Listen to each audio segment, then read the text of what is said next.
แต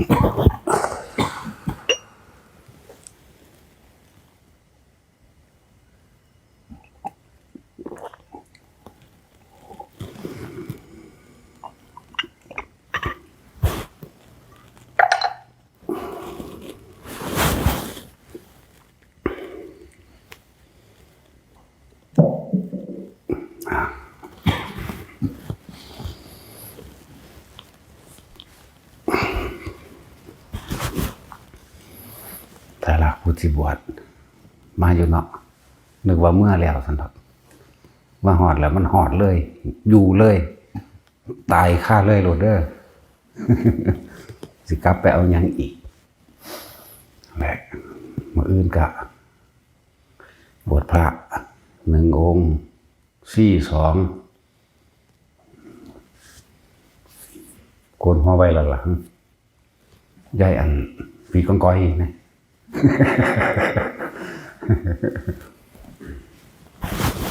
ยายกองก้อยแล้วก็ให้อีกคนหนึ่งเสืออะไรพวกยายหูหนวกไหมใช่มองแมงมันต้องจื้อชายาตัวตั้งเราเองมันต้องสิชื่อใดแต่ล่มหนากระปุ่มกระปั๊มมันสิคืออยู่นะยายลมผูกหงก็เป็นหนาบุบบุบบีบีบุบบุมบัมบัมหนาโอ้งอแงงไว้ผูกบีกับบิดเบี้ยวคือคนครับทั้งเส้นแล้วแต่ตอนนี้เริ่มดีขึ้นมาแน่แล้วล่ะมีก็เริ่มหน่วยงามขึ้นจิตใจมันงามขึ้นแล้วนะ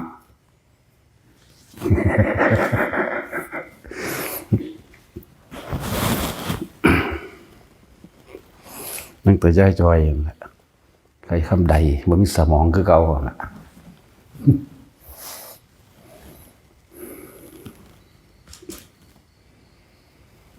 เพียรพยายามสั่งสมไปเรื่อยพวกเขาต้องสร้างเหตุให้ดีที่สุดเหตุปัจจุบันเหตุสติเหตุลมหายใจเหตุอยู่กับตัวเองบ่ต้องไปคาดคะเนเอาผลมันดับอย่าไปเสือไผอันเรื่องว่าทรงชาติหรือเขาชาติบ่เหตุให้สามารถบรรลุนั่นนี่ได้ในประวัติขันพุทธกาลคือพระกังขาเรวตะจังสิแล้วก็ทรงชาติเจริญชาติอยู่โดยชาติที่1 มั่ง 2 มั่ง 3 มั่งของเราเองเลยล่ะเพราะเราเป็นคนฟุ้งซ่านเราเป็นคนมีความสงสัยมากพอตั้งแต่หูยินผู้นั้นผู้นี้เว้าเรื่องนั้นเรื่องนี้แล่นมาถามพระพุทธเจ้าโลดโอ้ยเป็นตะเพิ่นรำคาญก็อย่างนี้ถ้าขนาดเฮาอ่านนั่นฟังอ่านดูซื่อๆกูรำคาญแทนเพิ่นเลยสั่นแล้วพระพุทธเจ้าจึงหาเครื่องอยู่ให้เพิ่นก็เลยฝึกการทรงฌานเจริญฌานให้เพิ่นมีเครื่องอยู่แล้วอยู่ในปฐมฌานจนเกิดความคล่องแคล่วทุติยฌานก็จนคล่องยืนเดินนั่งนอนคำว่าคล่องยืนเดินนั่งนอนทุกกิริยาอาการบ่ว่าจะทำขอวัดปฏิบัติอันใดดูฌานที่1ดูลมหายใจเข้าออกก็มีอาการปิติอย่างใดอย่างหนึ่งเกิดขึ้นเพิ่นก็อยู่จังสั่นยืนก็อยู่ได้เดินนั่งแล้วก็นอนตลอดทั้งกิริยาทุกกิริยานั่นแหละทั้งที่หลับตาและลืมตาชั้นที่2ก็เกิดขึ้นเป็นเองนั่นเพิ่นมีเครื่องอยู่ได้บัดชั้นที่2ก็เกิดขึ้นมาเป็นเองไม่มีวิตกไม่มีวิจารณ์อยู่แค่เฉพาะอาการปิติบางที่ก็นิ่มน่วงหรือหน้าตึงบนหน้าตึงตรงหน้าผากขนคิ้งลุกมั่งหนูหยาบไม่โตเองมั่ง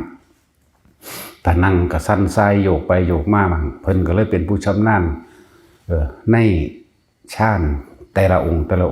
ปฐมฌานหูวิตกวิจารปิติสุขเอกคตาทุติยฌานหูปิติสุขเอกคตานั่นตติยฌานหูสุขเอกคตาจตุตฌานเข้าตัวที่4ละสุขละทุกข์เป็นผู้มีเฉพาะเรียกว่าเจโตวิมุตติอยู่กับความว่างจิตบ่คิดบ่นึกนะ ความรู้สึกทั้งกายก็ถูกตัดไปหายไปดับไปเพิ่นก็เลยเป็นผู้ชำนาญในฌาน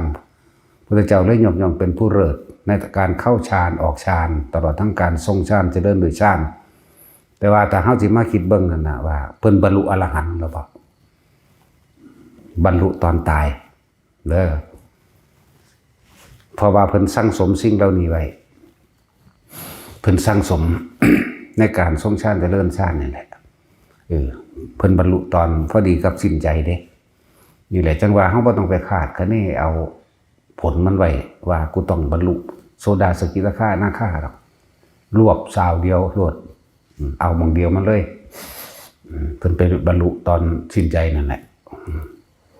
เดี๋ยวพวกเฮาต้องก็เลยว่าให้ทุกคนมีเครื่องอยู่เฮาสิเบิ่งในหลักสูตรการเรียนการสอนของเพิ่นเองอยู่ในโอวาทปาติโมกข์แน่เพิ่นก็ให้ละอกุศลเห็นบ่ล่ะละอกุศลอย่าไปคิดอยากได้อยากดีอยากมีอยากเปลี่ยนแบบโลกนั่นก็ปล่อยไปเลยแต่ว่าถ้าแม้นว่าโดยกุศลโดยธรรมตามความจริงของเจ้าของเองอยากสวดมนต์บทนั้นได้อยากทรงฌานเจริญฌานนี้ได้ให้นึกไปก่อนให้อยากไปก่อนเพราะว่าการอยากเข้าสู่มรรคผลนี่ก็ถือว่ามันเป็นการอยากเพื่อความพ้นทุกข์หรอกเป็นเพื่อทุกข์เป็นมรรคความอยากกันเพื่อความพ้นทุกข์อยากสวดมนต์บทนั้นได้อยากสวดปาฏิโมกข์ได้อยากเฮ็ดแบบนั้นแบบนี้ได้แต่ในทั้งเบิดนี่ก็คือว่าบ่มีการเบียดเบียนทำร้ายนี่ตัวนี้สิเป็นตัวเตือนตนเองป้องกันให้ในความอยากทั้งหลายต้องเป็นความอยากที่ไม่เบียดเบียนทำร้ายผู้ใดผู้หนึ่งใช้ชีวิตและทรัพย์สินตลอดทั้งคนและสัตว์ทั้งมนุษย์และอมนุษย์ทั้งหลายบัดนี้จิตก็เลยทรงหรือสะสมเฉพาะที่สิ่งที่ทำให้เกิดความสงบเย็นภายในตนเองคือบุญกุศลบุญกุศลก็คือเป็นหนทางของบุคคลฉลาดนะเป็นหนทางของบุคคลที่เข้าสู่มัคคานุคาวิสุทธิยาเป็นหนทางของคนจะเดินเข้าสู่ความบริสุทธิ์หลุดพ้นในความอยากตัวนี้แต่ว่าในอยากนั่นคือว่างผลไว้แล้วก็เดินทางมันนั่นแหละจึงบอกว่าอย่าไปเสื้อไผ่อย่าไปสนไผ่เฮ็ดจนว่ามันจิตรู้สึกว่าทรงฌานเอาเองเลยจิตทรงฌานได้ตลอดการทุกเมื่อนึกเมื่อไหร่ได้เมื่อนั้นนี่นั่นแหละว่าเฮาก็ส่วนเรื่องของคำว่าปัญญาเนี่ยการเห็นตามความเป็นจริงมื้อนี้การรู้ซึ่งสิ่งทั้งหลายทั้งปวงว่าเกิดตัวใดก็ดับเท่านั้น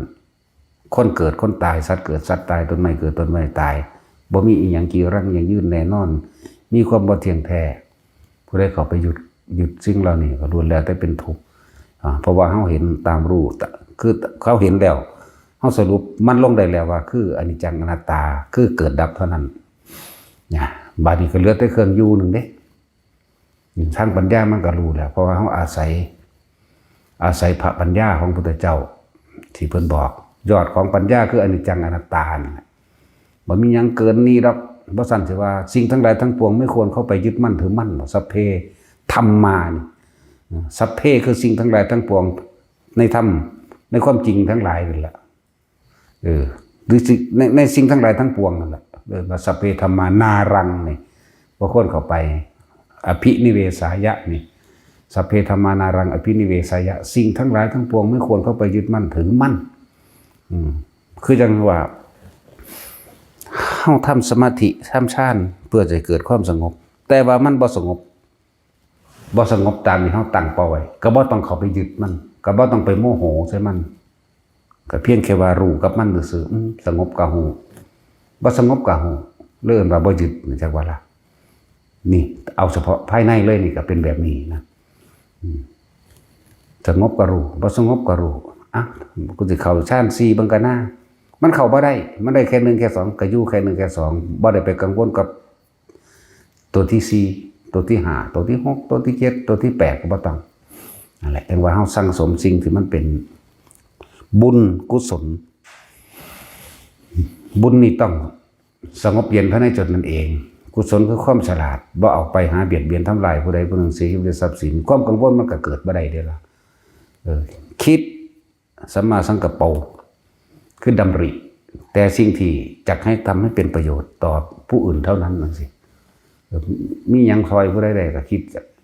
หาอันนั้นหาอันนี้มาซอยแต่ละบุคคลแต่ละสัตว์นะจนแต่ซอยผู้นั้นได้ก็ซอยไปเป็นทานอย่างผู้นั้นก็เฮ็ดไปนะลักษณะนั้นซอยสัตว์ต่างๆหมูหมากาไก่ได้ก็ซอยไปซอยบ่ได้ก็แล้วไปบ่หยุดช่วยบุคคลก็เหมือนกันแนะนำได้ก็แนะไปแนะบ่ได้ก็แล้วไปบ่ได้คาดหวังบ่ได้ตั้งเป้าหมายบ่มีจุดหมาย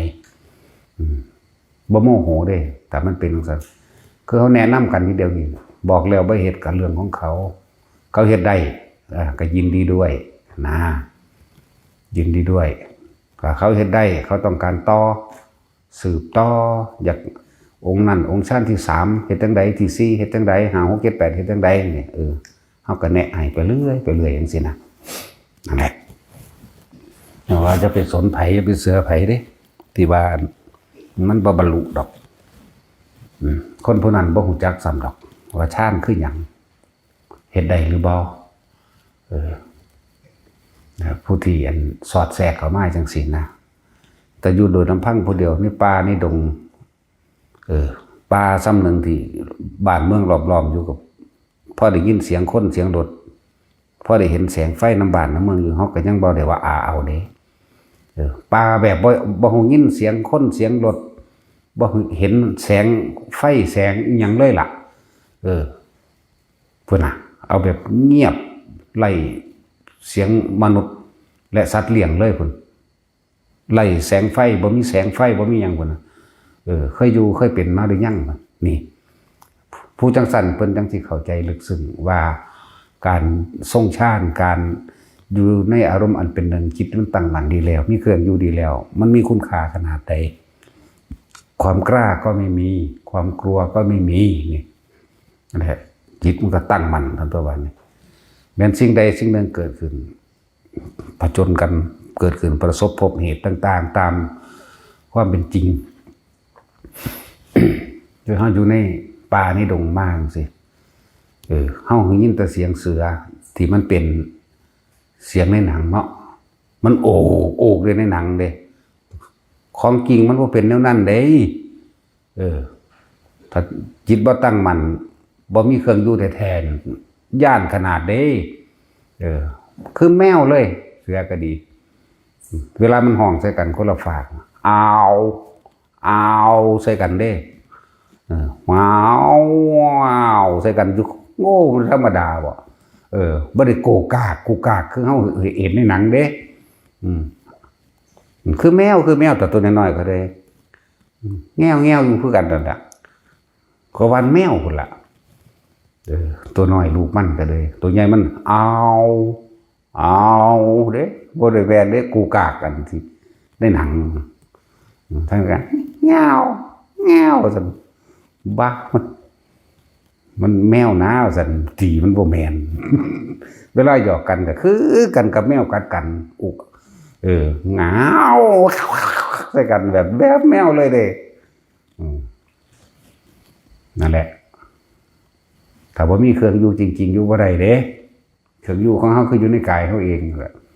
กายเวทนาจิตเวทนากายอยู่ในความรู้สึกตัวจิตเป็นหนึ่งตั้งมั่นอยู่ในความอารมณ์ที่เป็นหนึ่งบ่ส่งออกหูได้ยินแต่สิเสียกิ่งเสือปลอมไม่รู้ตอนนั้นโอ้ยมันมีแต่ตั้งอยู่อย่างเดียวนั่นแหละตั้งมันบ่ออกไปคิดมันห้องอยู่คนละฝากฟังเสียงก็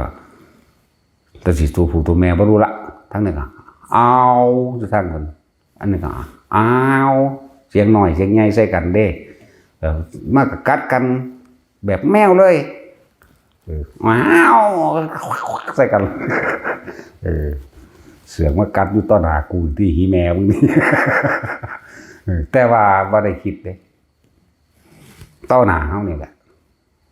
กัดกันปั้มกันกิ้งกันขวกขากตกลงไปทั้งอื่นมันสั่นแหละมันมีเครื่องอยู่จริงๆบ่ได้อีหลี บ่ได้ตัวน้อยบาทนี่แม่มึงกวนแมวมันบ่แม่นตี้ บาดออกมาคิดก็คิดอยู่ตอนมันบ่มีเสียงหยังแล้วก็เว้นแม่มันกวนแมว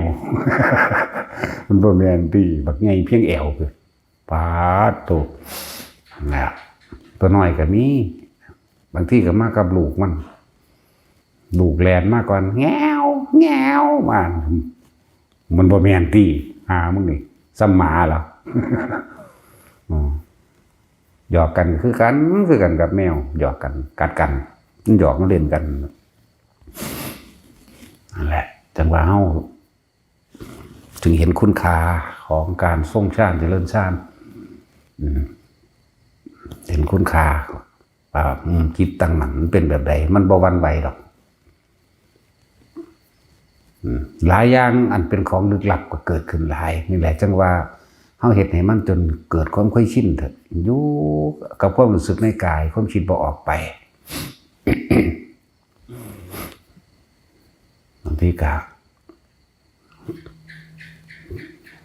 เรื่องเห็นสิ่งลึกลับมันก็เห็นเป็นปกติอยู่แล้วล่ะแต่ว่าเฮาบ่นำเขามาคิดนะ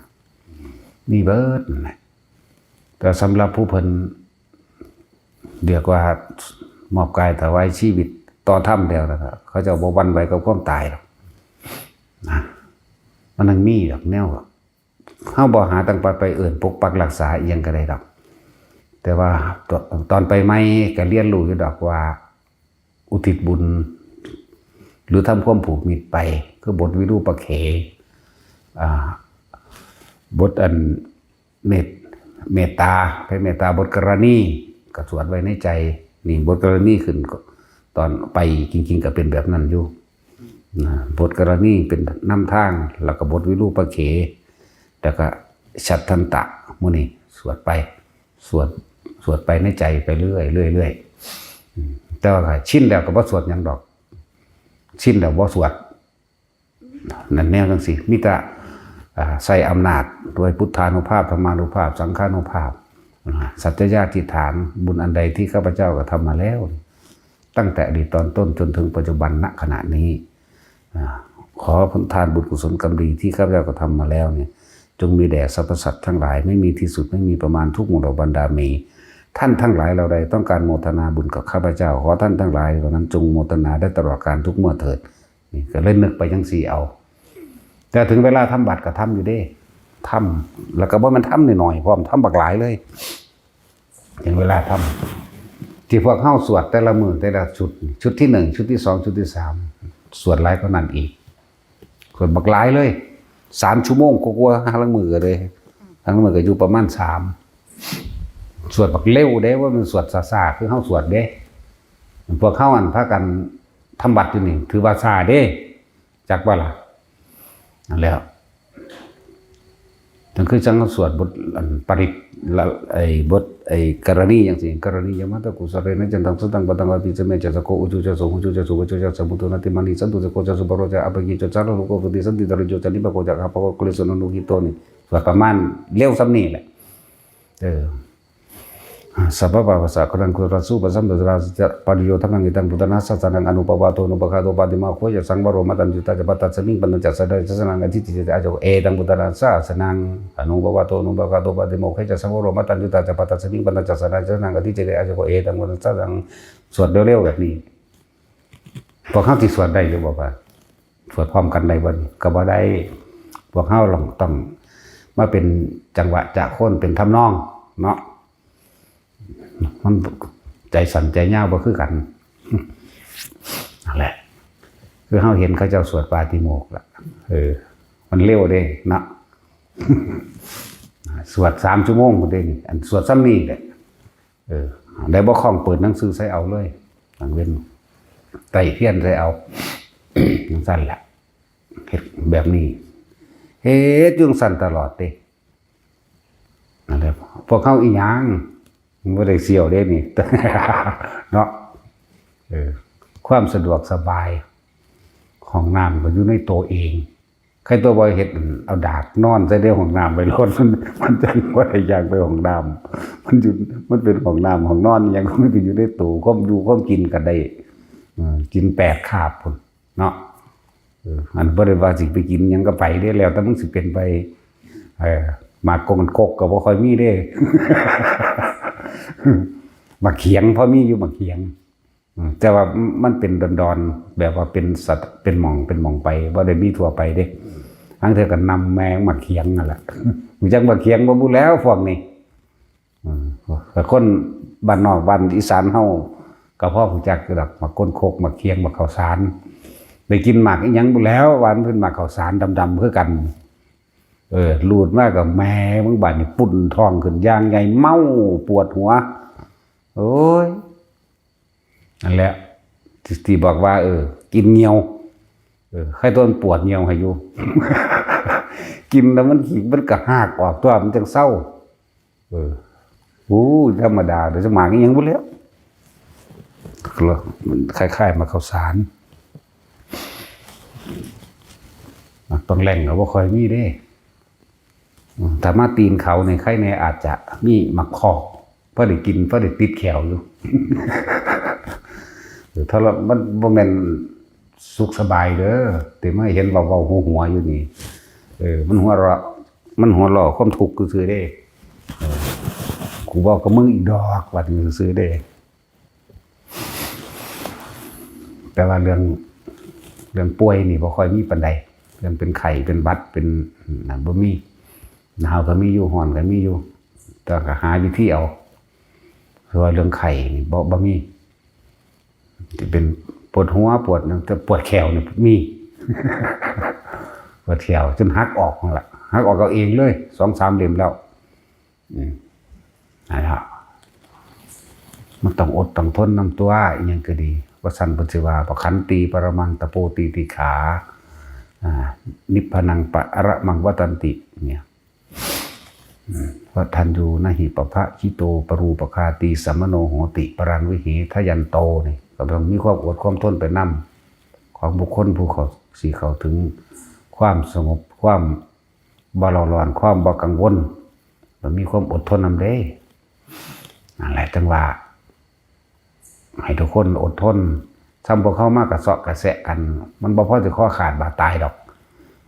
ในขั้วเถียงกันแน่จักน้อยยังสิกะเศร้าอย่าเอาชนะกันนั่นแหละสภาพธรรมของจริงก็เฮาหนีบ่พ้นคนหรอกก็ไปป่าไปดงก็ออกจากดงจากป่าออกจากภูจากเขามาคือเก่าก็มาอยู่กับคนคือเก่าเนาะเนี่ยบ่ได้คิดยากเรื่องของอยู่ของกินเลยเด้บ่ได้คือพวกเจ้าเด้ผงชูรสมาแน่เข้มโพดเนาะเอาผงชูรสมาแน่จางโพดน้ำปลาแม่นแน่รสดีมีบ่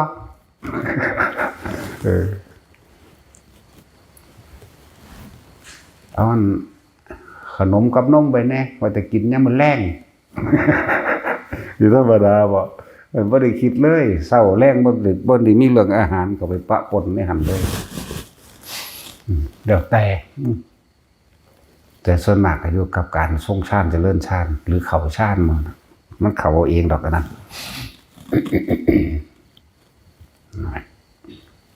เวลามันนิ่งมันเข้าไปของมันโอ้สว่างสวัยแต่ว่าเป็นสว่างที่มีจุดสว่างแบบคือคล้ายดวงอาทิตย์นี่ก็เป็นบักใหญ่เลยก็เป็นอยู่แต่ว่าสว่างตรงนั้นกับเป็นเครื่องอยู่อย่างหนึ่งเด้อย่าพึ่งบอกยอดมันเด้ออย่ามาตัดเด้ภาษาความรู้จำของพวกนั้นความสว่างนั้นมันก็เป็นเครื่องอยู่เฮ็ดให้เขาเกิดอาการปลื้มปิติอิ่มเอิบจิตก็บ่ได้มีความกังวลใดปัสสัทธิสมาธิตั้งมั่นจังซั่นก็เอาปิตินั่นแหละเป็นอาหารเอาปิติเป็นอาหารกายอาหารใจเรามันก็ซึมซาบเข้าสู่กายเองดอกนี่คือผลของการทรงฌานผลของมันเราต้องสร้างเหตุมันให้ดีอิ่มบ่หิวข้าวอยากน้ำอีหยังบ่ปวดเหี่ยวปวดหยังบ่ค่อยป่วยบ่เจ็บบ่ป่วยสัตว์ที่เป็นก็เป็นตะปวดแขวแต่จังซั่นก็แปลกดีเด้กับบาดที่ปวดก็ปวดอยู่ดอกมันทางนานๆยังเป็นปวดหนักๆก็หักทิ่มเลยหักออกก็ปวดคือเก่าล่ะหักก็เลยนั่นแหละพวกไข้พวกหนาวบ่ค่อยเป็น แต่ผลของการทรงฌานแต่เลื่อนฌานจะบอกว่าผู้ใดเรียกว่าสมาธิที่สามารถปรับธาตุให้เกิดความสมดุลได้สมาธิรักษาโลกจึงนำเอาให้ต่างๆจึงนำเอาอาการปิติต่างๆมาคอยบอกให้พวกเขาเห็นเป็นอาการขนลุกขนพองสยองก้าวจังสิวันนี้เขาเอาอาการปิติของการสั่นสะเทือนในกายเอาอาการปิติของพรณาปิติทำให้กายนั้นโยกสั่นไหวหน้าหลังซ้ายขวาหรือหมุนนิ่มๆลึกๆดอกแบบนี้เขาก็นำออกมาใส่เป็นการปรับธาตุรักษาโรคในกายตัวเองเฮ็ดไปอาการปิติอันนี้ใส่ประโยชน์อันนี้ปิตินี่ใส่ประโยชน์ที่จริงก็คือกันนั่นแหละเพียงแต่ว่าเขาหาวิธีให้แต่ละคนมีเครื่องอยู่ไปสิเป็นโรคยังกะแล้วแต่เฮ็ดไปเถอะคอยเฮ็ดเป็นเถอะจึงเห็นคุณค่าตอนที่เขาอยู่นั่นมันคือบ่เก็บบ่ป่วยมานานแล้วนะแต่สิเป็นทีเดียวเป็นแบบตายเลยเป็นแบบตาย ตอนเฮ็ดตอนที่เป็นใส่ติ้งแตกนี่ก็คือตั้งใจให้มันเป็นเด้ตั้งใจทดสอบตัวเองนะตั้งใจทดสอบหลายๆอย่างในตนเองแหละสงใจว่าเอาตัวนี้ระงับตัวนี้เอาตัวนี้ระงับตัวนี้ปวดนักซ้ำนี้ปวดเบาซ้ำนี้เอาตัวนี้ใส่ตัวนี้นักพึบเข้าสู่อัปปนาทั้งที่มื่นตาเนี่ยแหละไม่ได้รับตาหรอกนั่งปั๊บลงข้าวเดียวมันก็รู้แหละมันจะพ่อหน้าที่ได้ไปปฏิดังบักโดนปนันเด้ปั๊บบึบข้าวเดียวหนึ่งมันกับหายปั๊บแล้วก็ไปลากสายยางหดต้นใหม่ต่อขุดดินทวนต่อแบกไม้แบกยังเฉยแล้วคือจังงั้นตั้งเสาไฟฟ้าบวกตาสินแบก4 คนโอ้ยเฮ็ดเล่นเฮ็ดหัวไปศูนย์ได้บ่มาสิแบกให้เบิ่งว่าก็ยังเก็บอยู่ได้ทางแบกยังแบกยังทวนไปโลดมันสั่นแล้วมันก็มีกำลังของมันในหันแหละกำลังชาติของเฮาเองก็มีในหันแหละมันเฮ็ดให้เบาเองดอกนั่นแหละเป็นจังซั่นก็เลยอยากเอาความประสบการณ์มาบอกเวลาเฮาฌานที่1เป็นแบบใดโดยอาศัยอานาปานสติเนาะรู้ลมหายใจเข้าออกโดยสติปัฏฐาน4กายเวทนาจิตเนี่ยเป็นผู้มีความนึกถึงความรู้สึกในลมหายใจเข้าออกแล้วก็การรู้ลมหายใจเข้าออกเนี่ยบ่ได้ให้ไปตามลมเข้าที่ข้อบ่ได้ตามลมเข้าที่หน้าอกที่ท้องป้องหรือยุบเอาแค่รัดเอาโลดทำความรู้สึกว่าลมเข้าสุดอยู่ในโพรงจมูกในดังสุดอยู่มองดังสุดอยู่มองเหมือนกับตรงกลางระหว่างคิ้วเฮานี่นะให้สุดอยู่แค่นี้แล้วก็ให้มื่นตาเฮ็ดเพราะว่าเฮาสิดึงเอาเริ่มสอนใหม่ก็ได้ให้คนนั่นน่ะนั่งก้มจักน้อยนั่งธรรมดานั่งอยู่เก้าอี้ก็ได้โซฟาก็ได้นั่งคัดสมาธิก็ได้ทั้งนั้นนั่งก้มจักน้อยมือก็ว่างตามสบายที่คู่ขาเข่าบ่คู่ขาเข่าก็ได้ทั้งนั้นล่ะที่เหยียดสร้อยนั่งได้ทั้งนั้นก้มจักน้อยแล้วเหลือบตาดูปลายจมูกตนเองเมื่อเหลือบตาดูปลายจมูกเขาจะเห็นปลายจมูกกับล่างปลายจมูกล่างพื้นกับล่างปลายจมูกกับล่างก็เหมือนกับคือเฮาโฟกัสต้อมเข้าไปซูมเข้าไปที่ปลายจมูกกับล่างพื้นกับล่างแล้วก็หายใจเข้าพูดนี่ทำความรู้สึกเพียงแค่ว่าลมเข้าสุดอยู่ในโพรงจมูกมองดังหักนั่นแหละหายใจออกก็โทพุทโธจนบ่คิดหยังประคองไว้ประคองความรู้สึกในลมหายใจไว้เข้าออกนี่อาการหนึ่งสิเกิดเป็นนิ่มๆน่วงๆอยู่ตรงกลางระหว่างคิ้วเฮาเองดอกเหมือนกับเฮาเอาปลายนิ้วมือเฮาแตะตรงกลางระหว่างคิ้วนี่นะแต่ว่ามันแตะแห้งเลยแตะเบาๆความรู้สึกนั่นสิเหมือนกับว่าเฮาแตะถูกต้องเฉพาะขนเฮาเองไหมเบาๆนิ่มๆแบบนั้นนั่นแหละแล้วก็ส่งไว้รักษาไว้ประคองไว้บัดนี้เฮ็ดอยู่หั่น นั่งก็เฮ็ดเป็นแล้วนั่นแหละจึงเรียกว่าวิตกหมายถึงคิดถึงลมเข้าและออกนั่นแหละวิจารณ์ประคองเอาไว้อย่าไปคิดถึงสิ่งอื่นนอกจากทำความรู้สึกอยู่กับลมหายใจเข้าออก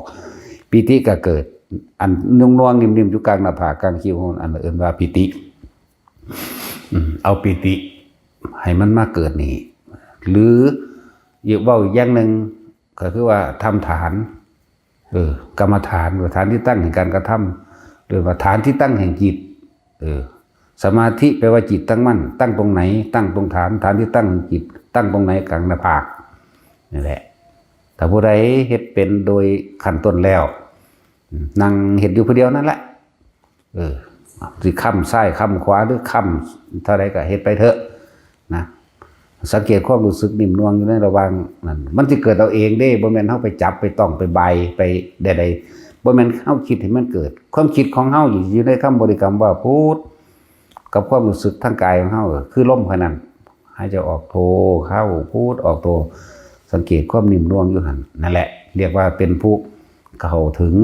เริ่มสัมผัสความสงบในปฐมฌานปฐะหรือปฐมหรือหนึ่ง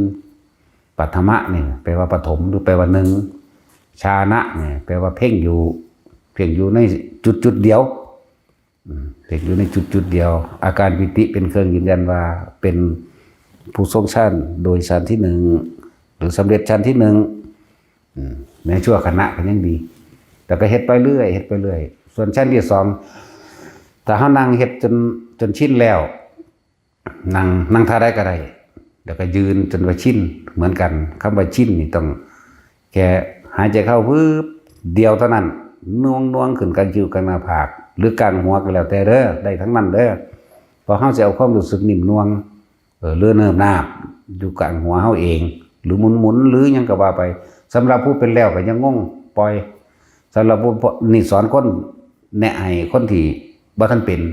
นะให้เฮ็ดไปแค่นี้ซะก่อนต่อมาเฮาแม่นเฮาบางที่เฮาบ่ได้นึกถึงลมหายใจสุดเลยซ้ำไปตัวนิ่มๆนุ่มๆขึ้นมาเองเลยย่างกลมๆไปปั๊บเป็นโลดจังซี่หรือนั่งบ่คิดหยังนี่มันสิขึ้นทันทีปีติสุขเอกคตาเนี่ยคือชั้นที่2นั่นแหละเฮ็ดตัวนี้มันคล่องซะก่อนบ่ต้องไปคิดอย่างอื่นอีกบัดนี้ก็สิอธิบายเกี่ยวกับอาการปิติที่มันแทรกซ้อนกัน2อัน3อันก็มี2อย่าง3อย่างก็มีเด้คนที่มีอาการนิ่มนวลตรงกลางระหว่างคิ้วได้แล้วหรือหน้าผากบางที่ก็ตึงหรือเย็นเข้าไปเย็นลึกๆเข้าไปในตรงกลางระหว่างหน้าผากของตนเองบัดนี้อาการปิติอันอื่นมันก็แทรกซ้อนเข้ามามีอาการขนลุกขนขิ้งลุกวืบวาบบ่แม่นลุกทั่วตัวก็ช่างบางที่ก็ลุกเฉพาะหัวขนขิ้งหัวลุกหรือขนขิ้งร่างกายลุกจังซี่ก็มีมันแทรกซ้อนก็บ่ต้องไปตกใจบ่ต้องไปหาคำตอบคำถามหยังกับมันให้เฮานั่นมันคงอยู่เฉพาะจุดนิ่มนวลกลางคิ้วเฮากลางคิ้วกลางหน้าผากเฮาบ่ต้องไปว่านี่คือหยังเป็นหยังนั่น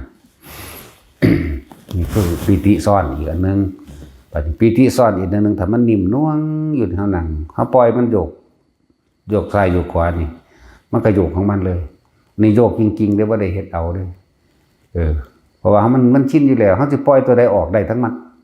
ได้ตลอดเลยนี่โยกซ้ายโยกขวานี่ถ้าเฮาหยุดก็ใส่ความรู้สึกหยุดเลยบ่ได้ใส่ความคิดหยุดเด้เพราะว่ามันชินแล้วจะเป็นถ้าเฮาจะปล่อยมันไปหน้ามันก็ไปของมันเองเด้ไปของมันเองเลยเพราะมันชินแล้วแต่หยุดหน้าหยุดหลังก็ปล่อยถ้ามันหมุนก็ปล่อยมันก็หมุนได้คือกัน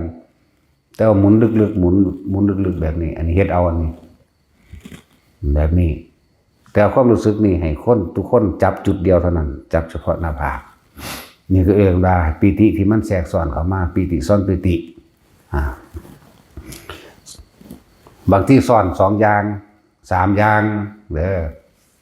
ขนลุกวืบกับร่างกายก็โยกพร้อมกับมีน่วงอยู่กลางหน้าผากหรือบนหัวพร้อมนี่ก็มีนี่เอิ้นว่าซ้อน3อย่างบัดนี้ซ้อน4อย่างเกิดขึ้นอีกก็มีเด้มีแสงพับๆพิบๆดูดังว่าเป็นแสงคือหิ่งห้อยก็มีแวบ หรือออกทางหางตาเขาเหมือนกับฟ้าเหลื่อมแป๊บๆพิบๆปุ๊บๆปั๊บๆไปอันนี้เอาหน่อยๆก่อนที่สำหรับผู้ใหญ่หมายถึงว่าแสงใหญ่แสงวาบมาเลยก็มีอยู่ออกจากหน้าผากวูบไปก็มีหรือบางที่มันวาบขึ้นตรงระหว่างกลางอากาศณจุดใดจุดหนึ่งของไฟของมันนะแล้วก็ค่อยใหญ่ขึ้นก็มีนี่มันซ้อนกันมาแบบนี้ได้ซ้อน2ซ้อน3ซ้อน4และปีติหาก็ยังเกิดขึ้นได้อันนี้คือต้องอาศัยความชำนาญตะวันจะพึงไปแต่ว่าอาจจะมีผู้เป็นอยู่ผู้เขาเจ้าอยู่ในป่าในดงก็มีอยู่เขาเจ้าออกมาเนี่ยเขาเจ้าฟังนานๆออกมาฟังที่หนึ่งฟังเดี๋ยวเขาเจ้าก็เข้าไปเฮ็ดแล้วก็คนหาอันใดที่มันเพราะว่าเฮาสิเว้าแต่เรื่องประสบการณ์จริงเลยเฮาสิบ่เว้าหลักการปานใดก็จะมาฟังแล้วก็จะสอดคำถามไปนิดหน่อยเขาจะก็รอคำตอบดำมือดำ2มือนี่แหละส่วนปีติ5อย่างสิเกิดขึ้นพร้อมกันยากอยู่แต่ว่าก็อาจจะมีบางองค์ขนลุกขนพองสยองก้าวร่างกายนี่โยกคองขนลุกขนหัวลุกร่างกายก็โยกไปนำแสงสว่างเห็นนั่นเห็นนี่ก็ปรากฏขึ้นแม้กายลอยขึ้นก็เป็นนี่เว้าตามที่ตัวเองเป็นลอยขึ้นช่วงศอกนึงมั่งแขนนึงมั่งแต่ถ้าชินเบิดแล้วเฮาสิกำหนดให้มันอยู่หม่องใดก็ได้อยู่จักว่านึงก็ได้หรือขึ้นอยู่โดยประมาณ1เมตรก็ได้แล้วก็สามารถเห็นนิมิตต่างๆที่มันปรากฏขึ้นได้ทั้งเบิดต้องไม่คิดไม่นึกเด้ฟังไว้เด้อต้องบ่คิดบ่นึกหยังจุดใหญ่มันคือจับเฉพาะอุณาโลมนี่หรือมันนวงอยู่กลางหัวก็นวงอยู่หั่นหรือมันอยู่ท่ามกลางอกแต่ว่าอันคำว่าความนิ่มๆนวงๆหรืออุณาโลมที่อุณาโลมแปลว่าตรงกลางระหว่างคิ้วความรู้สึกที่นิ่มๆนวงๆตรงกลางระหว่างคิ้วมันก็เคลื่อนที่ของมันไปได้เด้อ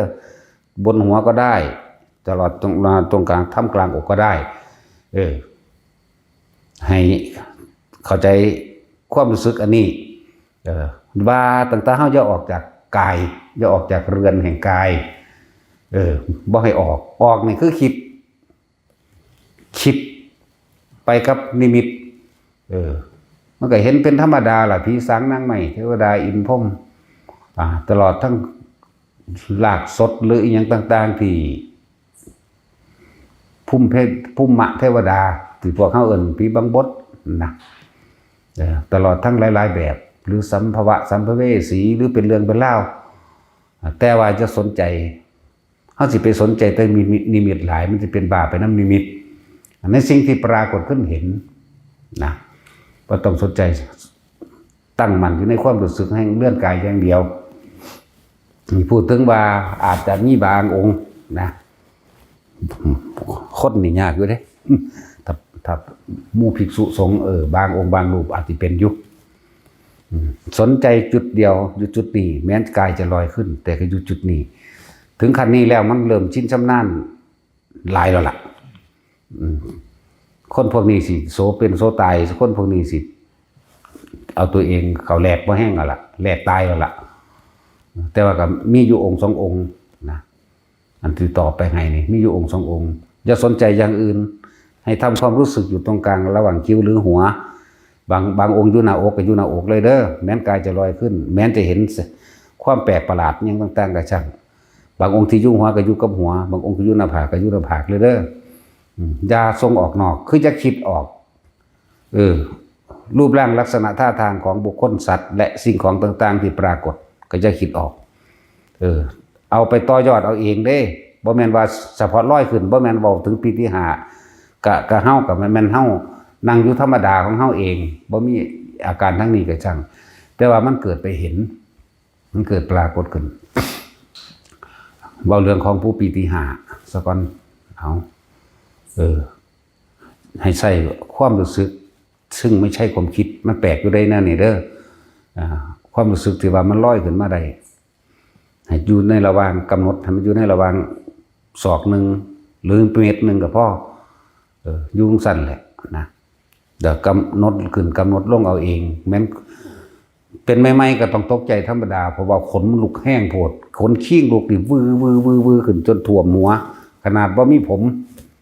บุ้ยปานนั้นไป ตันยาฆ่าดิหยาตั้งไปเบิดเด้หนังหัวเฮานี่ตั้ง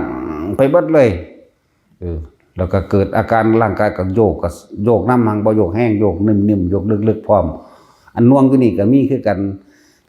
แต่ว่าเบาบางแต่พอรู้สึกได้ตัวนี้สิท่วมก่อนตัวคนลุกท่วมตัวนี้ก็เบาบางนี่ให้จับเอาจุดตัวเบาบางแบบนี้สิอันนั้นอันนี้ก็ปรากฏขึ้นมากมายนั่นแหละจังว่าว่างจิตเป็นกลางให้ได้อ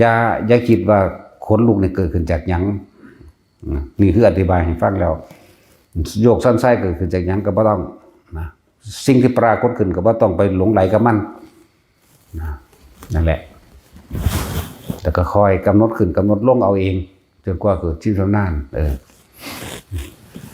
บัดนี้สำหรับผู้เป็นนิมิตซ้อนก็สิพอเข้าใจว่าล่ะเนาะบัดนี้เอาโดยทั่วไปเวลาเฮานั่งหรือเดินจงกรมก็ตามเอาพวกนั่งท่าไรก็ได้เด้อบ่ได้ก็จำกัดว่าท่าทั้งหลับตาและลืมตาแต่หลวงพ่ออันนี้สิบอกว่านิยมมื่นตาหลายกว่าแม้นความมืดก็ช่างมื่นตาคือเก่าแม้นความมืดก็ตามตะกี้หลับตาเฮาสิหลงไหลไปแต่สิ่งภายนอกเฮ็ดหลับตาอยู่เป็น10 ปีมันละแบบหลับตายังได้กับเขาเอาตั้งแต่ท่ามันเลยเอาแบบว่าแบบตามรูปแบบมันถิ่มรูปแบบบ่เป็นตะกี้นั่นแหละจนว่าได้รับคำแนะนำจากหลวงปู่มันนอนเป็นหมูเป็นหมาเป็นหมูเป็นหมาขึ้นเคียงมาตายยังอยู่หม่องนี้จังซี่นะเปี้ยเขาจังแก้ปัญหาโดยการคิดก็จังเจ็บแสบเป็นอาทิตย์บัดนี้บ่คิดมื่นตาเฮ็ดไปเลยหายเอาเองจังเข้าใจนั่นแหละจังเฮ็ดแบบมื่นตาเรียกว่าโอ้ยแต่สิบอกเรื่องเห็นนั่นเห็นนี่นั่นหลายบัดนี้เอาเฉพาะที่ว่ามื่นตาเห็นบัดนั่นแหละสำหรับที่ว่าบางที่ลมหายใจนี่กลายเป็นแสงได้เลยแสงแบบแสงท่องออกแสงฟิตซัดเข้าออกแบบนี้ก็มีก็บ่ต้องไปสนใจว่าเกิดขึ้นจากหยังคือเป็นแสงแบบนี้สีแบบนี้บางทีก็ขาวนวลเข้าออกก็บ่ได้สนใจคือจับความรู้สึกเดียวขาวนวลก็มีเหลืองแสงเหลืองแบบเหลืองประกายเลยเด้ลักษณะนี้แล้วก็ขาวประกายปึกฟิตแฟดออกเข้าออกเงาสั่นแต่ก็บ่สนใจนะนี่คือจะไปคิดกับมันปล่อยมันเป็นเพราะว่าสิ่งที่เป็นนี่เดี๋ยวก็เปลี่ยนไปแนวใหม่นี่อันนี้จังอนัตตาที่เกิดตัวเด่นนี่เดี๋ยวก็เปลี่ยนเป็นแบบแนวอื่นอีกเนี่ยเปลี่ยนไปอยู่เปลี่ยนไปอย่างอื่นหลายอย่างกลางคืนที่ในธรรมขนาดว่ามืดสนิทนะก็มืดตาปฏิเกิดโดยประมาณจาก2-3 ว่าตอนนั้นที่มันเกิดที่แรกนั้นเป็นแสงซัมโปรตีนก่อนเราจังคอยใหญ่ขึ้นแจ้งออกไปเบิดธรรมเลยแจ้งลักษณะว่าเห็นหุงได้จริงๆมองเห็นทุกสรรพสิ่งได้ทั้งเบิดในธรรมนั่นแหละก็เลี้ยวเห็นตามฝาผนังต่ำตามนั่นตามนี่ก็เห็นไปแต่บ่คิดเด้จื้อไว้เด้อพวกอยู่ในป่าเด้อบ่คิดเห็นไปซื่อมันเป็นไปตามสัญชาตญาณของมันเองโดยธรรมชาติมันเองดอกของกายเป็นตามสัญชาตญาณคำว่าสัญชาตญาณสัญญาเนี่ยแปลว่าสัญญาชาตะแปลว่าพวกเขามันเกิดมาเวียนว่ายตายเกิดมาหลายแล้วมันเลยเก็บสะสมเอาไว้ในจิตนั่นแหละเรื่องสัญชาตญาณในการมองในการหันซ้ายหันขวาเบื้องหน้าเบื้องหลังเนี่ยมันก็เป็นไปโดยธรรมชาติของมันเองหันไปเบื้องทางหน้าบางมันแจ้งไปเบิดจนสามารถย่างไปเบื้องจุดนั้นจุดนี้ได้เลยเดินไปดูตามซอกแซกนั่นนี่ได้นี่แปลกประหลาดแต่ก็บ่คิดอย่างเด้ถ้าคิดปั๊บหยุดปุ๊บดับปุ๊บมืดตึ๊บทันทีเด้นั่นแหละโอ้ยมันบ่คำว่าว่างจิตเป็นกลางเด้อแต่เลยต้องมีเครื่องอยู่เครื่องจับอันตัวนี้มันเป็นเครื่องรอเอาไว้ เอาตัวความนิ่มนวลกลางหน้าผากเนี่ยนะกลางหน้าผากกลางหัวกลางอกอยู่ใน3 จุดนี่แหละบนนี้จาก3 ฐานนี่หรอกนั่นแหละถ้าเขาคิดออกฟับมืดตึ๊บทันทีเด้งมเศร้าออกมาระบาดนั่นแหละนี่คือเหตุจังใดเพิ่นให้เฮาควบคุมความคิดกับว่านั่นแหละจึงบอกว่าเฮาเฮ็ดไปเถอะคำว่าควบคุมความคิดนี่คือความคิดเด้ แต่ว่านี่ให้แนวทางแต่เบาๆมันก็เบาบ่ได้มันก็บ่เข้าใจกันก็เลยต้องเบาถ้าเฮาเฮ็ดจนเกิดความเคยชินชำนาญแล้วมันสิหัวจักเอาเองดอกในคนผู้นั้นมันสิหัวจักเอาเองว่าแบบใดต้องทำอย่างไรต่อหรืออย่างต่อนั่นแหละความสว่างไสวในเป็นก้อนๆอย่างนั้นอันนี้เป็นแค่โอภาสแสงสว่างอันเกิดจากจิตสงบซื่อๆเด้เป็นความสงบอันเกิดจากอำนาจของสมาธิเป็นอำนาจของสมาธิเป็นที่เพิ่นว่ามันเป็นฤทธิ์เป็นเดชยังกะช่างมันเถอะอันทั้งสั้นล่ะบ่ได้ฤทธิ์เดชยังดอกเรื่องว่าพยายามอธิบายซับให้เข้าใจซื่อๆนะแสงสว่างอันเป็นรูปแต่มีเงาอยู่กับคนละอย่างกันแต่แสงสว่างอันนี้บ่มีเงามันแจ้งขึ้นมาเนี่ยมันธรรมดาเนี่ยก้อนหินที่มีเงาแต่ว่าอันนี้บ่มีเงานี่แหละอีกอันนึงตามันหูนั่นเห็นนี่ได้อยู่บางที่กะนี่เว้าได้เว้านี่เป็นเรื่องนึงเด้อนี่เป็นอีกเรื่องนึงเรื่องสว่างแบบที่เล็กน้อยๆจังใหญ่ขึ้นซ้ำกับมันแล้วค่อยใหญ่ขึ้นแล้วก็บ่เป็นลูกบ่เป็นดวงบ่เป็นดวงอาทิตย์บ่เป็นคือหลอดไฟแล้วก็หายกว้างออกว่าสว่างไปเบิดเลยในธรรมจังซี่นะนี่ก็อย่างนึงบัดนี้ตัดไปคนละเรื่องเด้อบัดนี้ของที่เฮานั่งอยู่ในที่มืดหรือเดินจงกรมเอาเดินแล้วก็เดินไปบางที่ทางจงกรมเฮานี่เป็นคลื่นยาวๆล่ะคลื่นยาวๆไปเป็นคลื่นเฮาก็ย่างไปของเฮากลับไปกลับมาแต่ว่าบ่ออกจากความรู้สึกตัวบนหัวมั่งหน้าผากมั่งกลางอกมั่งอยู่จังซี่มันเลื่อนไปต่อใดก็สร้างมันสิเลื่อนไปหัวไปหน้าผากไปกลางตัวจังซี่ความรู้สึกเฮาก็ค่อยตามไปกันไปเลยบัดนี้แสงก็เดียวกับสีเขียวบักใหญ่ซ้ำลูกฟุตบอลวาบไปโดยสัญชาตญาณเฮาก็เหลียวเบิ่งก็จนว่ามันสุดตาแต่ว่าความคิดบ่ออกอันนี้ต้องเข้าใจเด้คนเหลียวเบิ่งบ่คิดเป็นไปบ่ได้ก็ว่าได้จะพึ่งมันคนละระดับกันคนละขั้นตอนบางทีก็เขียววาบแต่ว่านี่เห็นหงเบิดเรียกว่าเหลียวเห็นต้นไม้ได้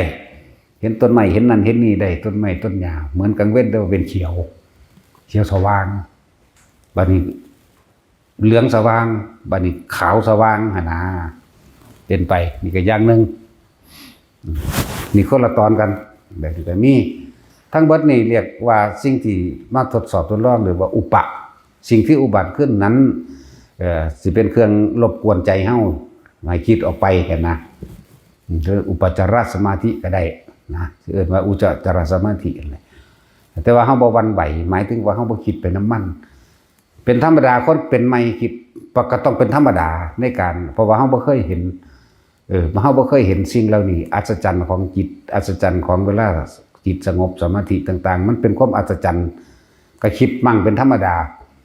นะคนที่เป็นไม่ถึง10 ครั้งนี่ก็ยังคิดอยู่20 ครั้ง30 ครั้งนี่ก็ยังอาจจะคิดอยู่บางอาจจะคิดหาสาเหตุว่าเกิดขึ้นจากหยังไรหรือดีผีหรือคนบุญหรือบาปมื้อนี้อาจจะคิดผิดหรือถูกอาจจะคิดอยู่ก็เป็นธรรมดาแต่ว่าที่บอกให้ว่ามันหาเหตุผลอย่างกับมันบ่ได้ดอกวันเกิดขึ้นจากหยังสิ่งเหล่านี้แสดงถึงวิธีการหยุดความคิดหรือหลักพยายามตัดเข้าลมหายใจทันทีโลดบ่ต้องไปเอาคำตอบจะไปเอาคำตอบกับมันอย่าไปสรุปเหตุผลกับมันเฮาต้องบ่สรุปความคิดสิ่งที่คิดสงสัยอย่าไปสรุปอย่าไปให้ค่าก็ว่าอย่าไปสรุปหยังใดทั้งสิ้น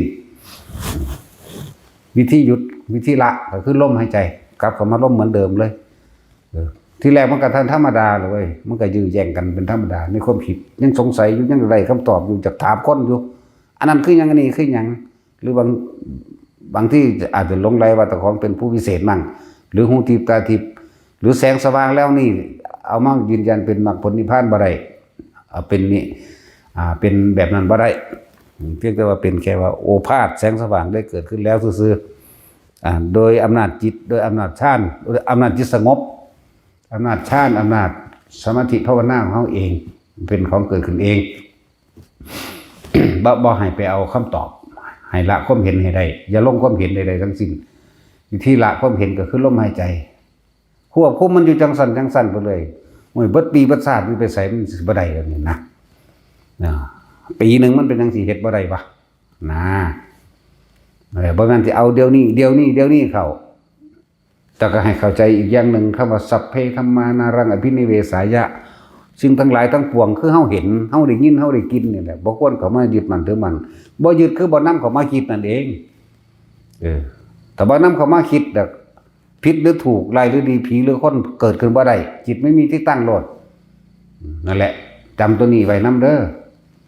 บางทีผู้อยู่ผู้เดียวเพิ่นก็ฟังอยู่เพิ่นก็ฟังอยู่แต่ว่าหน่อย1กับ2ที่เราองค์ถึงหน่อยก็1ดอกเว้ยมีคุณภาพอยู่นั่นแหละจังว่าตั้งใจตอบให้แบบประสบการณ์พระเจ้าเป็นมากร้ายหรือดีผีหรือคนเกิดขึ้นทันทีเด้แต่พวกเข้าไปคิดไปสรุปหาเหตุว่าเกิดขึ้นจากอะไรแล้วต่อไปจะเป็นอะไรมีผลยังไงนี่ตัดความคิดเข้าสู่ลมหายใจคือบ่นำเข้ามาคิดนั่นเองนี่ก็เรื่องนึงเรื่องกับแสงนั่นนี่เด้อสว่างจ้าทั้งหลังก็ฮู้ได้ทั้งหลังก็สามารถมองเห็นได้เป็นที่น่าอัศจรรย์คือหยังเฮาเห็นเฉพาะทั้งหน้าแต่ว่าทั้งหลังเฮาเห็นได้นี่มันแปลกประหลาดเด้นั่นแหละแต่ว่าก็บ่ต้องไปสนใจมันนี่คือเว้าให้ฟังเพื่อจะไปต่อยอดเอาเองแตกแขนงเอาเองอีกแบบนึงบัดนี้เฮาอีกแบบนึงแม่นสิยืนเดินนั่งนอนแบบใดก็ช่างเด้อเกี่ยวกับอันเดินจงกรมที่มันทางจงกรมเป็นคืนก็บ่ต้องสนใจที่จุดอยู่เฮาหน้าผากหัวหรือหน้าอกย่างไปย่างมามันยังเกิดขึ้นอย่าคิดอยู่กับความรู้สึกในกายอย่างเดียวนี่สรุปตัวนี้นำต่อมาอีกแบบนึงบัดนี้มันเฮาสิยืนเดินนั่งนอนอยู่หยังใดก็ช่างมันเถอะนะมันเฮาสิแบบใดคือเฮาเห็นคนผู้นั้นบ่ได้ถือคบเพลิงบ่ได้ถือไฟบ่ได้ถือหยังแต่เฮาสามารถเห็นโตเขาเบิดโตเขาเลยเหมือนถ้าสิว่ามีแสงสว่างในโตก็มันก็บ่เป็นแสงออกมาแหมแต่ว่าเฮาเลี้ยวไกลๆเป็น100 เมตร200 เมตรเฮาก็เห็นอยู่นี่แหมย่างมานี่แต่ว่าก็เห็นเป็นโตเฉพาะเขานั่นแหละนี่แหละทางโลกมันกันอยากว่าเป็นรูปแสงแบบนั้นแบบนี้เด้แต่ทางแปลกประหลาดอันนี้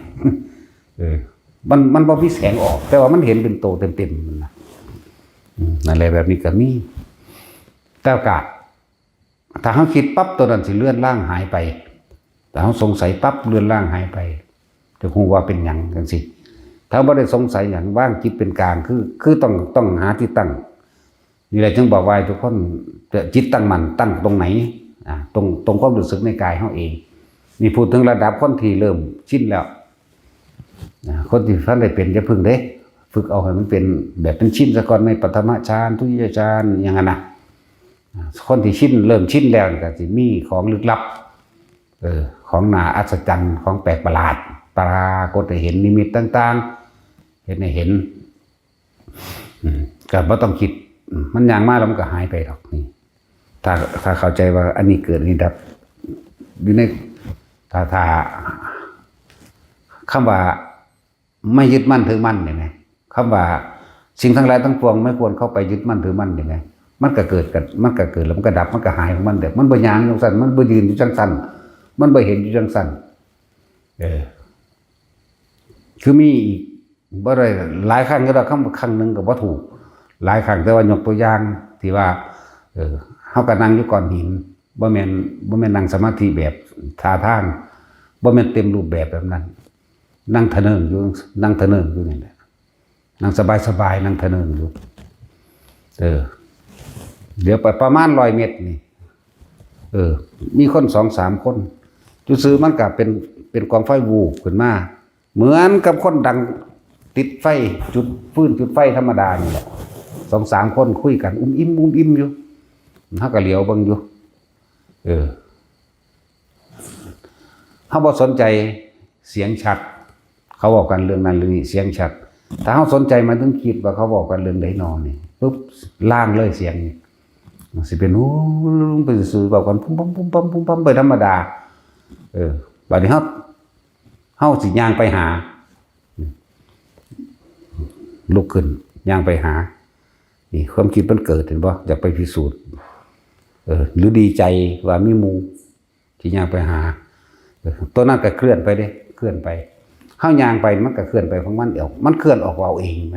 เฮาย่างขึ้นมามันก็ขึ้นมานำเฮาคือกันแต่ห่าง100 เมตรโดยประมาณเอามันนั่งอยู่มันก็อยู่ของมันแต่เฮาให้บ่สนใจทั้งบัดนี้หลับตาไว้ก็เห็นเด้หลับตาก็เห็นบ่สนใจแล้วเข้ามาอยู่ในความรู้สึกตัวอย่างเดียวมื้อนึงคิดออกไปแน่จักหน่อยว่าอยากไปเบิ่งหรือว่าดีใจว่ามีหมู่อยู่นะจังซั่นแหละหลับตาลงบ่เบิ่งเห็นคือเก่ามื่นตาขึ้นก็เห็นหลับตาก็เห็นบัดนี้นั่นแหละแต่กับอยู่ในความรู้สึกตรงกลางหัวมั่งหน้าผากกับหัวนี่ขึ้นไปลงมาอยู่เลยเฮาก็อยู่กับมันอยู่กับความรู้สึกนี่ความคิดตนบ่ไปนั่นแหละนานเพียงใดก็บ่รู้แต่ว่ามันหายไปแล้วบางทีมันคือเฮาบ่สนใจจริงๆมันเข้าฌานของมันเลยวันพุ่นละนั่งอยู่เป็นมื้อ2 มื้อ3 มื้อก็ได้อันคำว่าก็ได้เฮาบ่ได้กำหนดหยังมันเป็นเอาเองมันก็เข้าไปเอาเองแล้วมันก็ออกมาเอาเองนั่นแหละจังซั่นอันของนิมิตนี่มันเยอะแยะอยู่ดอกพวกกันทรงชาติเจริญชาติหรือชินชำนาญในชาติส่วนมากมีแนวโมนีมาปรากฏให้เห็นหลายแบบจริงหรือไม่จริงก็สร้างอย่าสรุปความเห็นว่าจริงหรือไม่จริงเข้าใจป่ะจริงก็บ่ให้สรุปว่าจริงไม่จริงก็บ่ให้สรุปว่าไม่จริงแต่เห็นก็เห็นที่จังสั่นซื่อๆนี่แหละเพียงแค่เห็นเพียงแค่ได้ยินเพียงแค่ได้กลิ่นเหมือนกับแต่ที่ว่าโดยสมมุติคนเข้าใจคืออ้อยลูกนะก้อมลูกนะให้ก็ให้สะอึกสะอื่นเขาว่ากังแหวคือสิตายนี่ได้ผีหลอกหน่อยมันก็เลยผู้แม่ก็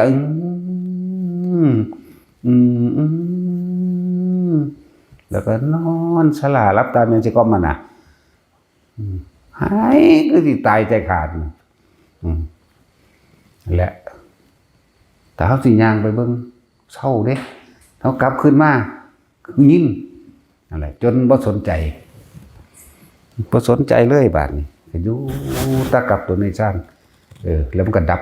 ไปเอาเองของมันนั่นแหละทั้งเข้าทั้งออกทั้งการส่งท่านอีหยังก็แล้วแต่เฮาก็อยู่กับแค่สิ่งนี้แหละ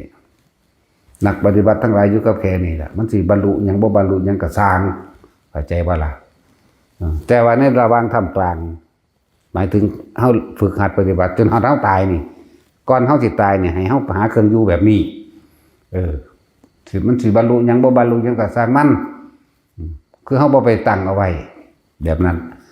นี่จังว่ามันสิเป็นเอาเองล่ะอีหยังก็ตามบ่ได้ไปให้ค่ามองหันนั่นแหละจังว่าเลยยกตัวอย่างของพระกังคาเรวตะ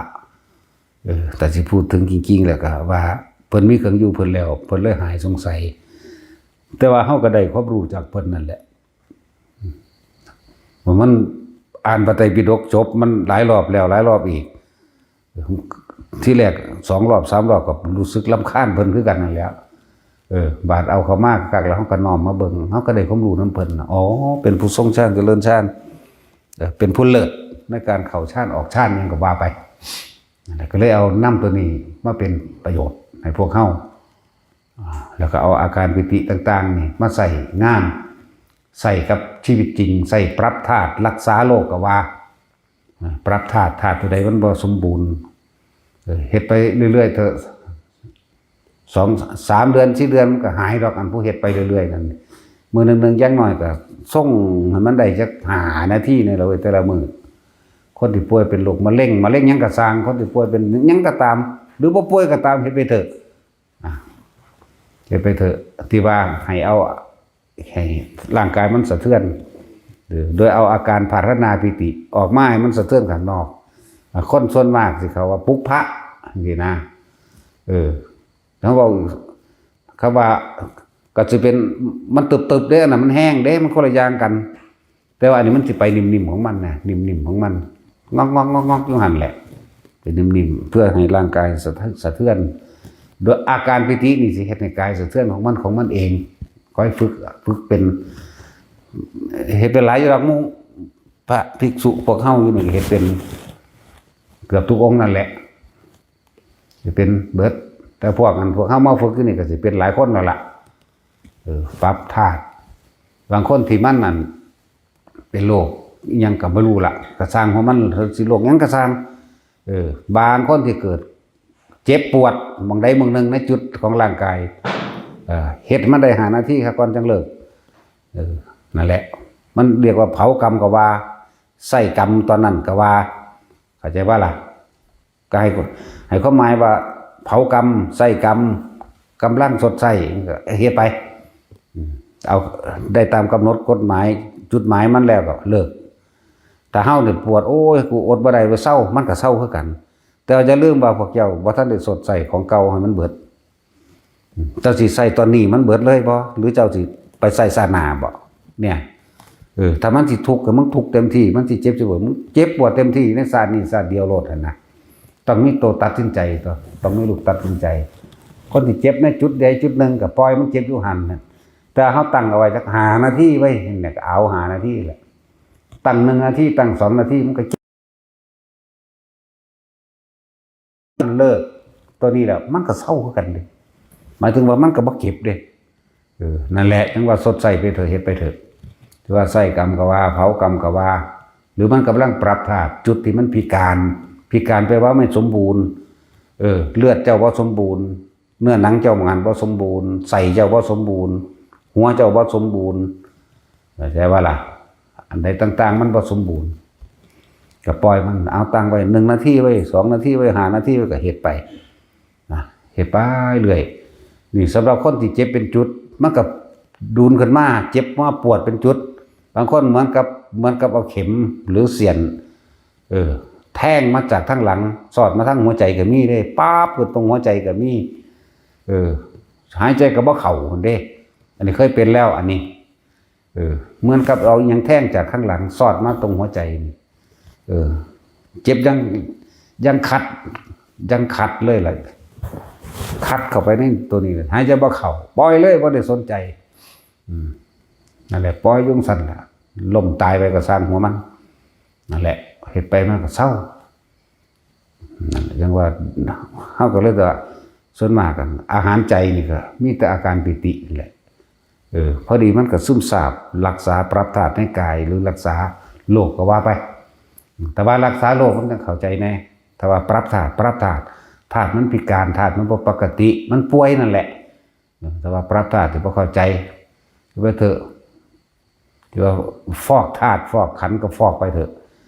บ่ได้ซักผ้าหรอกบ่แม่นเป็นฟอกเป็นฟ้องหรอกเป็นแบบนี้นี่คือเอาอาการปิติเนี่ยมาเป็นเครื่องอยู่เป็นอาหารกายเมื่อเขาอาหารมันก็แผ่ออกมาเมื่อเป็นอาหารใจมันเป็นอาหารกายมันก็แผ่ออกมาทั้งกายก็พออิ่มเอิบไปนำคือเก่าเด้นะครับจนไปนี่คือวิธีอีกอย่างหนึ่งนะอันนุ่งๆอยู่หัวนี่ก็อีกอย่างหนึ่งอันไหนมันสั่นสะเทือนไปอีกอย่างหนึ่งเป็นเครื่องอยู่ล้วนแล้วแต่ว่าเป็นอาหารจิตอาหารใจเฮาทั้งหมดเอาอาการปิติต่างๆมาเป็นนี่ตะกี้พวกโอ้หลายครับแต่ว่าพวกอยู่ในป่านี่ดงเด้อมักสิเห็นนั่นนี่อยู่ให้เพียงแค่เห็นเพียงแค่ได้ยินเพียงแค่ได้กลิ่นเพียงแค่สัมผัสทางกายรูปรสกลิ่นเสียงต่างๆให้สักแต่ว่าหรือเพียงแค่เห็นเพียงแค่ได้ยินเพียงแค่ได้กลิ่นอย่าคิดอย่านึกอย่าไปสรุป ละความเห็นให้ได้วิธีละความเห็นกับลมหายใจนั่นแหละคิดว่าออกบอกว่าถือตื่นเต้นตกใจใดกระชั่งกลับเข้ามาลมหายใจเป็นที่หนึ่งแต่มันยังฝึกสูดลมหายใจมันคักๆให้มันกระแทกเข้าลึกๆแล้วปล่อยออกลึกปล่อยออกคือแนะนำวิธีให้แต่ละคนบางคนมันน่านหยุดสูดใจลึกๆกั้นหายใจไว้กั้นลมไว้ตาซักลงไปใส่ปลายจมูกก็กั้นลมหายใจไว้อย่าคิดนั่นแหละเหตุให้มันผ่อนมันคลายออกจากความคิดความหวาดกลัวความตื่นเต้นความตกใจเหตุอย่างนั้นแหละเหตุไปเหตุมามันจะจับหยุดของมันเองดอกตัวเองนั่นแหละที่รู้ในตนเองนั่นแหละว่าพวกนิมิตมันก็เป็นของที่น่าตื่นเต้นน่าสนใจในการเห็นนะว่าละโดยการลมหายใจนั่นแหละคือละตัดความคิดออกก็คือลมหายใจนั่นแหละตัดหยุดคิดกับลมหายใจน่ะหยุดถึงบอกว่าเกิดยังขึ้นเห็นยังกระสร้างได้กินยังกระสร้างเหม็นนี่เหม็นมันว่าธรรมดาเลยเรื่องเหม็นซากศพเน่าคนตายสาบสางอึบอับเข้ามาเต็มกระบาลเฮาหมดเลยว่าธรรมดาเลยเหม็นเข่าในกระดานหน้าผากคนเลยว่าธรรมดาเลยมันอึบอับเข้ามาเนี่ยตึ๊บเข้าไปเดินจงกรมนี่เดินไปเดินมาเสียงงาใหม่หักทั้งหลังปุ๊วหันไปเบิ่งโดยสัญชาตญาณอยู่แล้วต้องให้บริคิดเด้หันไปเบิ่งเองเลยหรือล่างนี่หอยอันโตเดี๋ยวบัดนี้ก็ไกวหัวบัดนี้คือมันเอาขาเกาะลงมานี่มันเอาขาพับเนี่ยเกาะลงมาแล้วมันก็ไกวเอาผมมันมาฟาดกับงอนเฮาไปเฮายางข้างหลังปัวไปปัวมาอยู่หั่นแหละว่านั้นก็เดินไปกับปัวทั้งหน้าเฮานี่แหละยังไปยังไม่หันนะเม้นอึบอับคักคือยังอย่างเด็กแต่พยายามอยู่กับความรู้สึกบัดอยู่กับความรู้สึกอันนี้กับประหลาดคือกันเลยของที่เกิดแซ่เข้าไปในกระดานหน้าผากขึ้นมาบนหนังหัวหนึบหน้าลงมาในนี่เขาก็ตามความรู้สึกนี่เอาเรียกว่าอยู่กับความรู้สึกแล้วแต่มันจะเคลื่อนไปไหนกูบ่ออกจากความรู้สึกนี่พ่ออันเม้นก็หูคือกันนะนั่นแหละโอ้สวัสดิพานกันได้ธรรมดาเลยบัดนี้ไปกับปั้วปะคือกันเลยหักคายก็ไปไม่ดีดขึ้นฟิวขึ้นไปคนเดียวธรรมดาบอกปึ้งไปนั่นแหละถั่วเข้าว่าท่านพ่อจังเธอดอกอยู่นี่เนาะแต่พ่ออยู่นี่สิว่าเป็นบ้าเบิดบ่สิว่าเต็มสีธัญญาอยู่บ่แม่ซี่วัตทั้งไหนเต็มสีธัญญานี่20-30โอ้ยตาดเข่งพ่อมันนบแต่ว่าอีกล่ะเนาะแต่พ่อ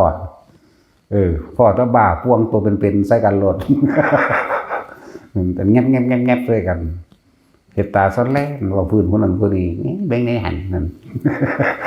พ่อจะทำมือดีแหละเพื่อพ่อเดี๋ยวนั้นยัน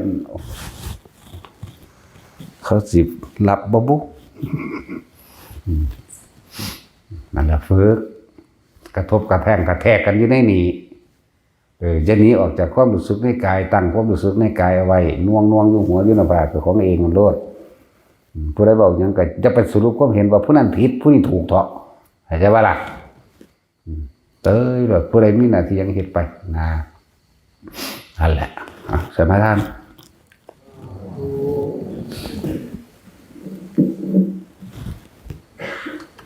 นะโมตัสสะภะคะวะโตอะระหะโตสัมมาสัมพุทธัสสะนะโมตัสสะภะคะวะโต